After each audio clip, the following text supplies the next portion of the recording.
ಮಂಡ್ಯದಲ್ಲಿ ಮತ್ತೆ ಭುಗಿಲೆದ್ದ ಕಾವೇರಿ ಕಿಚ್ಚು. ಡಿಸಿ ಕಚೇರಿಗೆ ಕನ್ನಡಪರ ಹೋರಾಟಗಾರರ ಮುತ್ತಿಗೆ. ವಿಜಯ್ ಅಭಿನಯದ ಜನನಾಯಕನ್ ಸಿನಿಮಾಗೂ ಅಡ್ಡಿ.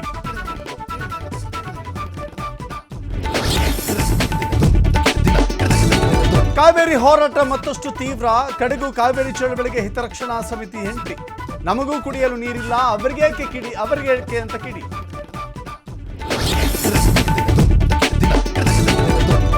ಸಿಡಬ್ಲ್ಯೂಆರ್ಸಿ ಆದೇಶ ಖಂಡಿಸಿ ಕನ್ನಡ ಸಂಘಟನೆಗಳಿಂದ ನಾಳೆ ಮಹತ್ವದ ಸಭೆ. ಬಂದ್ಗೆ ಮುಹೂರ್ತ ಫಿಕ್ಸ್ ಮಾಡಲು ವಾಟಾಳ್ ನಾಗರಾಜ್ ಸಭೆ. ಸಂಘಟನೆಗಳ ಒಮ್ಮತ ಪಡೆಯಲು ವಾಟಾಳ್ ಕಸರತ್ತು. ನನ್ನ ಹುದ್ದೆಗೆ ರಾಜೀನಾಮೆ ನೀಡುತ್ತೇನೆ, ಕುರ್ಚಿಗೆ ಅಂಟಿಕೊಂಡು ಕೂರೋದಿಲ್ಲ. ಹುಬ್ಬಳ್ಳಿಯಲ್ಲಿ ವಿಧಾನ ಪರಿಷತ್ ಸಭಾಪತಿ ಬಸವರಾಜ ಹೊರಟ್ಟಿ ಹೇಳಿ.